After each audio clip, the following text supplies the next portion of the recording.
Imagine driving alone in the middle of the night along the most famous highway in the United States, with nothing but the rumble of the engine and the glow of your headlights cutting through the desert darkness. Now imagine realizing that the gas station where you just fueled up has simply disappeared from the map when you check your GPS the next morning. And worse, the road insists on bringing back figures that shouldn't be there, faces you swear you've seen before, voices calling your name over the radio when there should only be static. My name is Jack Thompson, and for 23 years I traveled the American highways as a truck driver. I've seen everything on these roads. Storms that seemed apocalyptic, accidents that scarred my soul, loneliness that corrodes the mind. But nothing, absolutely nothing, prepared me for what I experienced on Route 66. What I'm about to tell you is not just a story meant to scare travelers. It's a warning. Route 66, nicknamed the Main Street of America, once connected Chicago to Los Angeles for decades, serving as a vital artery of the nation. But this mythical road also became the stage for countless tragedies. Fatal accidents, inexplicable disappearances, and urban legends that refuse to die. Among us truckers, there is an unspoken consensus. The 66 is not just a highway. It is something alive, something that collects stories and keeps them trapped within its asphalt.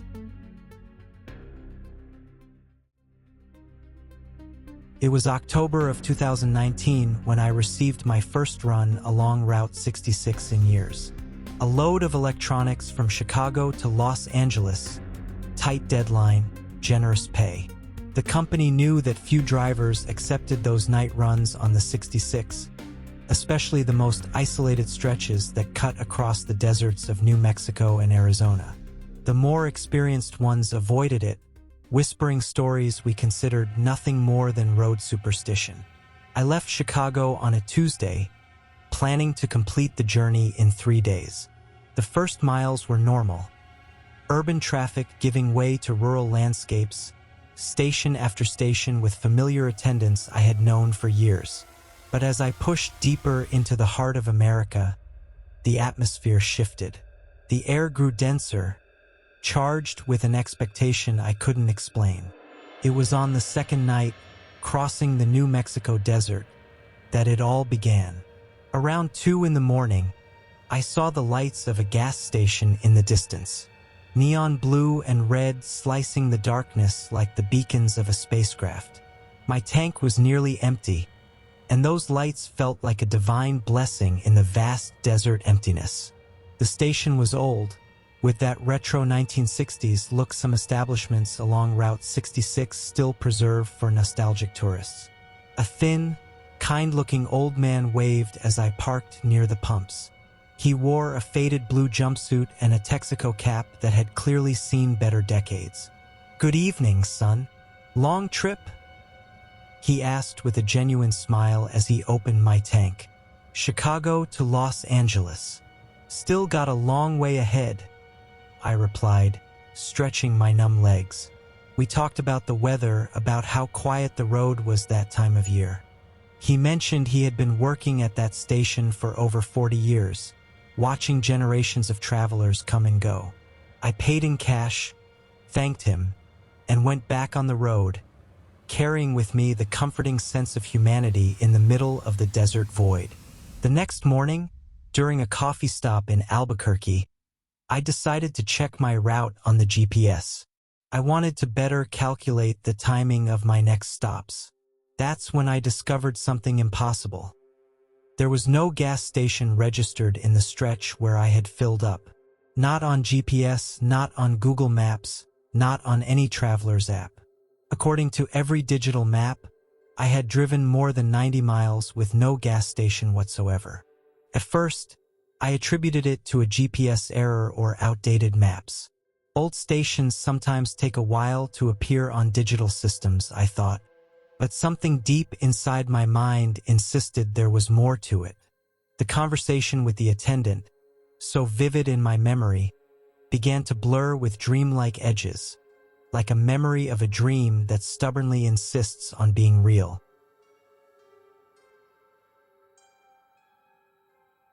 3 weeks later, I was back on Route 66 with a new load. This time, a night run from Kansas City to Phoenix. My previous experience had left me curious and, I confess, a little obsessed with that road. I wanted answers. I wanted to understand what had happened that night in the desert. It was through an online truckers forum that I met Frank Miller, a 58-year-old veteran who had been driving America's highways for more than 3 decades. Frank had posted a disturbing account of his last trip on Route 66, and the similarities to my own experience were impossible to ignore.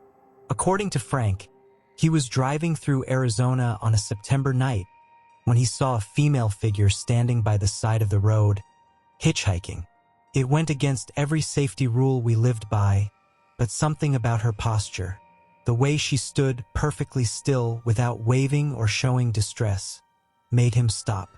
She looked to be in her early 20s, Frank wrote in his post. Dark shoulder-length hair, simple white dress. She wasn't wet from the rain, nor dusty from the road. Just too perfect for someone stranded in the middle of the desert. When Frank opened the door, she stepped in silently, thanked him in a soft voice, and asked to be dropped off in the next town. For the first few minutes, they kept up an apparently normal conversation. She said her car had broken down miles back and she was trying to get home. She talked about family, about how much she loved traveling along Route 66, about the beauty of the desert under the moonlight. But when Frank looked at the rearview mirror to include her in the conversation, the back seat was empty. He stopped the truck immediately, checked the cab, searched the surroundings. Nothing. The woman had simply vanished, as if she had never been there. The most disturbing part was that Frank swore he had felt the weight of her body on the seat, heard her breathing, even noticed a faint floral perfume that now had also disappeared. When he shared his experience on the forum, Frank was flooded with responses. 12 other truckers told identical stories. All described the same woman. Young, dark hair, white dress, soft and melancholic voice. All had stopped to give her a ride in different sections of Route 66, and all had seen her disappear in the rearview mirror. The most unsettling detail was the consistency. She always asked to be dropped off in the next town. She always spoke of family and her love for Route 66. She always vanished the moment the driver looked into the mirror. And she always left behind that faint floral scent, gone within seconds. Some reports went back decades. A retired trucker named Eddie Rodriguez swore he had encountered the same woman in 1987, 1994, and 2003, always identical, never aging a single day. Another, Tommy Walsh, claimed he had first seen her in 1979 and continued to encounter her occasionally up to this day. The theories varied. Some believed she was the spirit of a woman who had died on the road, doomed to wander eternally. Others suggested a collective projection, a sort of shared hallucination brought on by the isolation and fatigue of night driving. There were even those who insisted she was a kind of guardian of the road, testing the kindness of travelers. Regardless of the explanation, there was a disturbing pattern. Every driver who reported meeting the phantom hitchhiker also mentioned other strange experiences along Route 66. Gas stations that disappeared, radios that picked up non-existent voices, headlights that followed them for miles without ever getting closer. It was as if the road chose certain people for its manifestations, and I was beginning to suspect I had been chosen.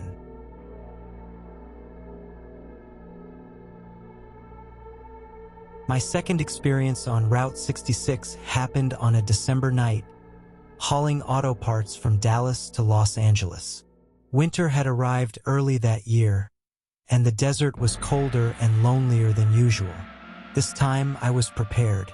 I had researched every gas station along the route, written down their locations, checked online reviews.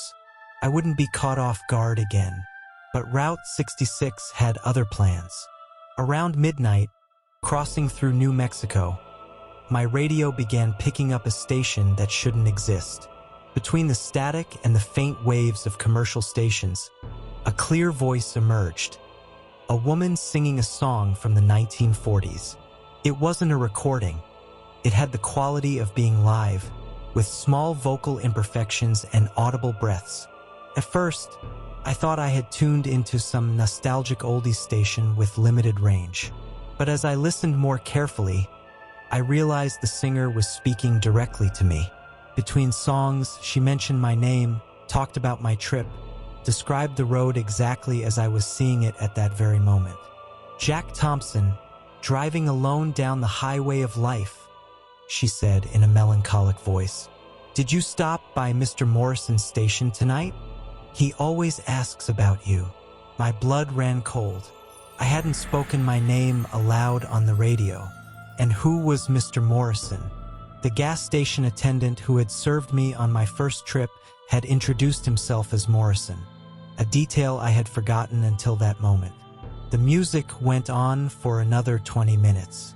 Romantic ballads from the 1940s, interspersed with personal comments directed at me. She knew impossible details. That I had stopped for coffee in Tucumcari 3 hours earlier, that I was worried about my delivery deadline, that I had called my wife Sarah before leaving Dallas. When I tried to change the station, the radio didn't respond. It was stuck on that non-existent frequency. And when I tried turning it off, the music continued, as if it were emanating from the very walls of the cab. That was when I saw the headlights in the rearview mirror. 2 yellow lights had been following me for miles, always keeping the same distance. When I sped up, they sped up. When I slowed down, they slowed down. But they never came close enough for me to identify the vehicle. The singer on the radio seemed aware of the situation. "Don't worry about our friend behind you, Jack," she said between songs. "He just wants to make sure you reach your destination safely. The road can be dangerous for those who travel alone." I drove for another 2 hours with those headlights behind me and the mysterious voice keeping me company.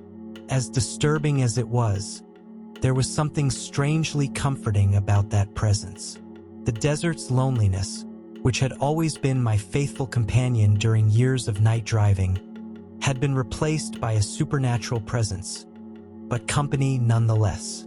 When the sun began to rise on the horizon, both the headlights and the music disappeared at the same time. The radio returned to normal, picking up the usual morning stations. The mysterious lights dissolved like mist. I was alone once more, but on the passenger seat, there was something that hadn't been there before. A worn leather diary, its pages yellowed with time. The diary belonged to Michael Santos, a truck driver who had died in an accident on Route 66 in 2015. I knew Michael vaguely. We had met a few times at gas stations and truck stops over the years. He was a quiet, introspective man who preferred the solitude of long roads over the social gatherings of fellow drivers. The first pages of the diary were normal trip entries, schedules, mileage, notes about the weather and road conditions. But as I read further, the accounts became increasingly strange and disturbing. March 15th, 2014, Route 66, Arizona. Morrison Station appeared again last night. 3rd time this year. He always recognizes me, always asks about the family. But when I check the map in the morning, there's nothing there. Sarah thinks I'm working too much, that I need a vacation. Maybe she's right. June 2nd, 2014, New Mexico. The woman in the white dress was on the road again. This time, I didn't stop. I learned from the last time. But she followed me in the rearview mirror for miles, always running at the same speed as the truck, never tiring. How is that possible? September 18th, 2014, Oklahoma. Marie's radio is getting clearer. She knows things she shouldn't know. Yesterday, she mentioned the wedding anniversary that Sarah and I celebrated over the weekend. No one else knew about it. How could she? January 3rd, 2015, Arizona. The yellow headlights followed me for 200 kilometers last night. When I finally worked up the courage to stop and check, there was nothing there. But the tire tracks were. 2 parallel marks stretching for meters before suddenly vanishing. The last entries of the diary were the most unsettling. Michael wrote about recurring dreams where he drove along Route 66 in a distorted version of reality. In this dreamlike version, the road never ended. He drove endlessly through the same landscapes, meeting the same people, living the same supernatural experiences in an infinite loop. March 10th, 2015. Location unknown. I can't tell dream from reality anymore. I've been driving for days, but the sun never rises. Marie's radio keeps playing the same songs. Morrison greets me at the same station. The woman in the white dress waves from the same curve. It's as if I'm trapped in a time loop. March 15th, 2015. I think I understand now. The road is not just a road. It's a collector of stories. Each person who passes leaves a piece of themselves in the asphalt. And some stories are so powerful that they refuse to leave. They remain, waiting for the next lonely traveler, the next trucker spending nights alone in the desert. The last entry was written in a different hand. Hurried, almost desperate. March 16th, 2015. If anyone finds this diary, know that Route 66 is alive.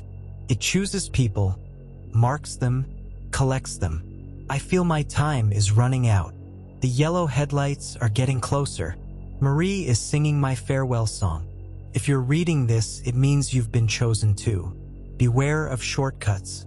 They don't take you where you think they do. Michael Santos died on March 17, 2015, when his truck left the road on a curve in Route 66 in Arizona. According to the police report, there were no skid marks, no signs he had tried to avoid the crash. The vehicle simply veered off and rolled into the desert, as if Michael had voluntarily turned the wheel. But the strangest part was the location of the accident. According to official maps, there was no curve on that specific stretch of road. Route 66 was completely straight for miles in that region. After reading Michael's diary, I should have stopped taking runs along Route 66. I should have changed routes, chosen the modern interstates, safe, well-lit. But there was something about the road that pulled me back, a magnetic force I couldn't resist. It was as if it had established a connection with me, and breaking that connection was beyond my strength. My third experience happened in February of 2020, on an emergency run from Phoenix to Chicago. A medical company was desperate to transport urgent equipment, and the pay was generous enough to make up for the risks of a night trip. I set out at sunset, determined to keep my mind focused on the road and ignore any supernatural manifestations that might arise. I had planned strategic stops at known stations, checked alternative routes, even considered hiring another trucker for company. But in the end, solitude won. That was always how I had worked, and changing now would have felt like admitting defeat. Around 2 in the morning, crossing New Mexico, I saw her again, the woman in the white dress. She stood by the roadside, exactly as Frank Miller and so many others had described. Young, dark hair, immaculate white dress. But this time, something was different. When our eyes met through the windshield, she smiled and waved, as if she knew me. Against every instinct, against all logic, I stopped the truck. "Hi, Jack," she said as I rolled down the window, speaking my name as though we were old acquaintances. "You took your time coming back." Her voice was exactly as I had imagined after reading so many accounts. Soft, melancholic, with a faint accent I couldn't place. She climbed into the cab without waiting for an invitation, settling into the passenger seat with the ease of someone who had done it countless times before. "Where can I take you?" I asked, my own voice sounding strangely distant to my ears. "I know a shortcut," she answered, ignoring my question. "A faster way to Chicago." "You're in a hurry, aren't you?" It was true. The tight deadline kept me on edge, constantly calculating the time left against the distance to cover. But something in the way she mentioned the shortcut made my memory leap to the last entry in Michael's diary. "Beware of shortcuts. They don't take you where you think they do." "I'd rather stick to the original route," I said, trying to sound casual. She laughed, a crystalline sound that echoed through the cab. "The original route? Jack, you still don't understand, do you? There is no original route on the 66. Every time we drive it, it's a different journey. The road shows us what we need to see." I glanced at the GPS, which showed us on a straight stretch of Route 66. But through the windshield, I could clearly see a junction up ahead that shouldn't exist. A secondary road branched off to the right, vanishing into the desert darkness. "Turn right," she said softly. "Trust me." Every rational fiber of my being screamed to keep going straight. But there was something hypnotic in her voice, a quality that made disobedience impossible. Before I had even processed the decision, I was already turning the wheel. The shortcut was a well-kept dirt road that wound through the desert in a direction that felt completely wrong to my internal compass. But the woman beside me radiated confidence, occasionally pointing out landmarks I couldn't see in the darkness. "Do you know why the 66 chooses certain people?" she asked after a few miles of silence. "I don't even know if I believe it chooses anyone," I replied, though my presence on that impossible shortcut suggested otherwise. "The road collects stories, Jack.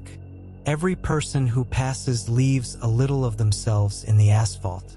Memories, emotions, dreams, fears. Over time, these impressions accumulate, creating a kind of collective consciousness. The 66 isn't just a road. It's a repository of the American human experience." Her words echoed the theories I had formed after reading Michael's diary. But hearing them confirmed by a supernatural apparition was both validating and terrifying.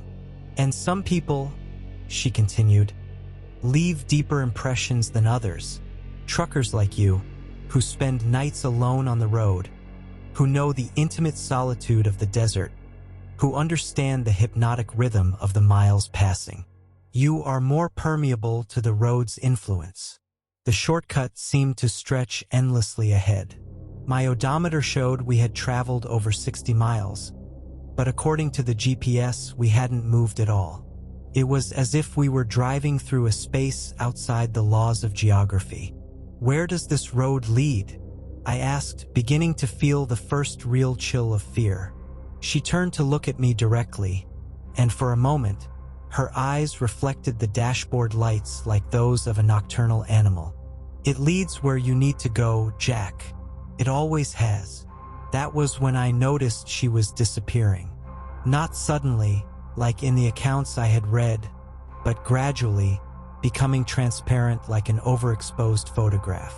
Within seconds, I was alone in the cab, and that was when I saw the headlights, not behind me as before, but ahead.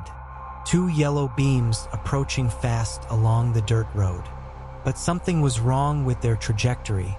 They seemed to be coming directly at me with no intention of swerving. I slammed the brake instinctively, but the truck didn't respond. The pedal sank to the floor with no resistance. I tried turning the wheel, but it was locked, pointing inexorably forward, toward the imminent collision. The headlights drew closer at impossible speed. In the last second before impact, I caught a glimpse of the oncoming vehicle. It was my own truck, an identical version driven by a figure I recognized as myself. The world exploded in light and sound.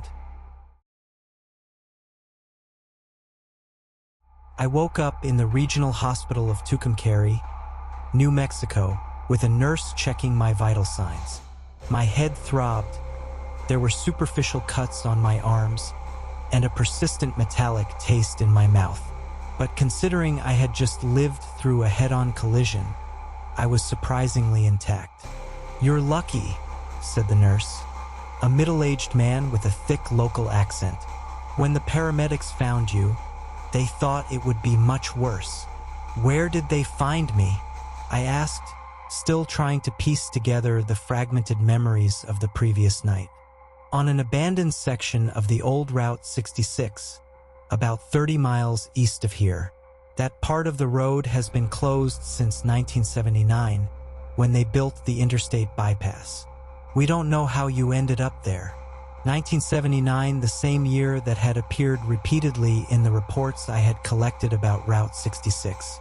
It was as if that specific stretch of road existed inside a temporal bubble, preserved since the moment it had officially been shut down. And my truck flipped over, but not as damaged as we expected. The strange thing is, there were no skid marks, no signs you tried to avoid leaving the road. It's as if the vehicle simply turned on its own.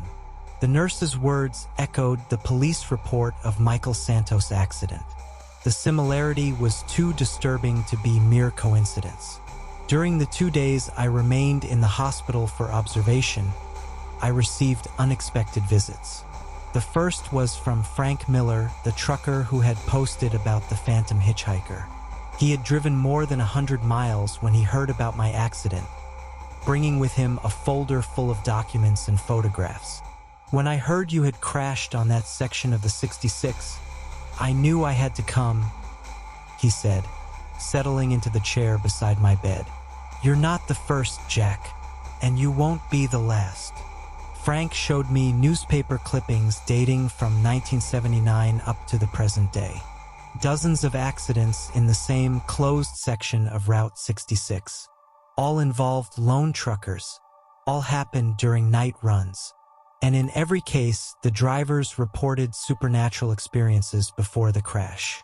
"The question is," Frank continued, "why do some make it out alive like you while others, like Michael Santos, don't? What determines who comes back and who stays?" That question haunted me for weeks after leaving the hospital. I pored over the files Frank had given me, searching for patterns, trying to understand the logic behind the road's choices. The only significant difference I could identify was the drivers' attitudes toward the supernatural manifestations. Those who resisted, who tried to escape or deny the phenomena, tended to suffer more severe accidents. Those who accepted, who embraced the experience, emerged relatively unscathed. It was as if the road rewarded surrender and punished resistance. 3 months after the accident, against medical advice, against my family's pleas, and against my own reason, I went back to Route 66. Not for a commercial run, but out of personal necessity. There were questions that needed answers, and I knew I would only find them by returning to the place where it had all happened. I drove to the abandoned section of road where they had found me after the crash. By day, it was nothing more than cracked, faded asphalt, overtaken by desert vegetation and marked with road-closed signs. Nothing visibly special or supernatural, just a forgotten relic of the golden age of American road travel. But I knew the road's true face revealed itself only in the darkness. I waited for sunset, parked on a nearby hill, watching the shadows stretch across the desert. When the last colors of twilight disappeared behind the western horizon, I drove to the point where the abandoned Route 66 merged with the modern highway. My truck's headlights cut through the night, revealing the old asphalt like a black river winding through the dunes. I took a deep breath and drove into the story once again. Immediately, I felt the change. The air temperature, the smell of the desert, even the quality of the light from my headlights shifted. It was like driving through an invisible membrane separating two different realities. The radio switched on by itself. The same melancholy female voice, singing the same 1940s ballads. But this time, instead of fear, I felt a strange sense of relief. It was like coming home after a long absence. "Welcome back, Jack," the voice said between songs. "We missed you. Who are you?" I asked out loud, knowing I would get an answer. "We are the ones who stayed," she replied. "The travelers who never finished their journeys. The dreamers who got lost on the road and decided they didn't want to be found." I drove for miles along the nocturnal version of Route 66, a parallel reality where the road still lived in its original glory. 1950s gas stations glowed in vintage neon. Art Deco motels offered rooms for $2 a night. Classic cars occasionally passed in the opposite direction, their drivers raising their hands in polite greetings. That's when I saw Morrison's station. It looked exactly as I remembered. Lit against the desert darkness, the same elderly man in his faded blue jumpsuit waiting by the pumps. But this time, when I stopped, I noticed details I had missed before. The pumps were models from the 1960s. The main building had the classic architecture of Route 60 SIX's golden era. And Morrison, though he appeared old, had a timeless quality, as if he had stopped aging decades ago. "You came back," he said with the same warm smile, beginning to fuel my truck without me even asking. "I knew you would. They always come back." "How long have you been working here, Morrison?" I asked. He paused, looking at me with eyes that carried the weight of decades. "Time is a funny thing on this road, son. Sometimes it feels like I've been here forever. Other times, like I just arrived yesterday." "You died here, didn't you?" Morrison laughed, a genuine sound, free of bitterness. Live on the 66, those distinctions don't mean much. I chose to stay, just like Marie chose to keep singing, just like the girl in the white dress chose to keep guiding lost travelers. "And Michael Santos?" Morrison's face darkened slightly. "Michael, he fought the road, tried to resist its call.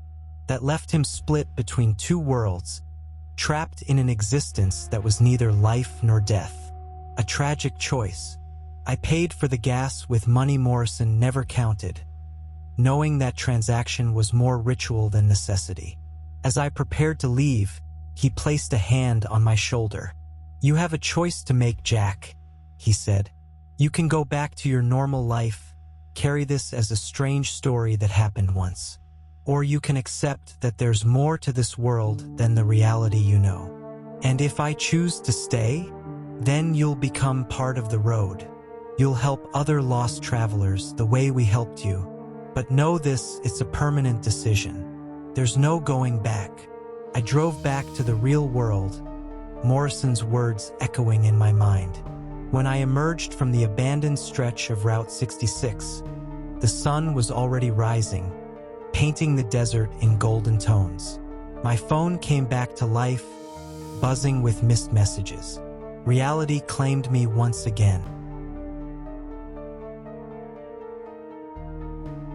In the months that followed, I tried to resume my normal life. I went back to work, accepting runs along modern, well-lit interstates.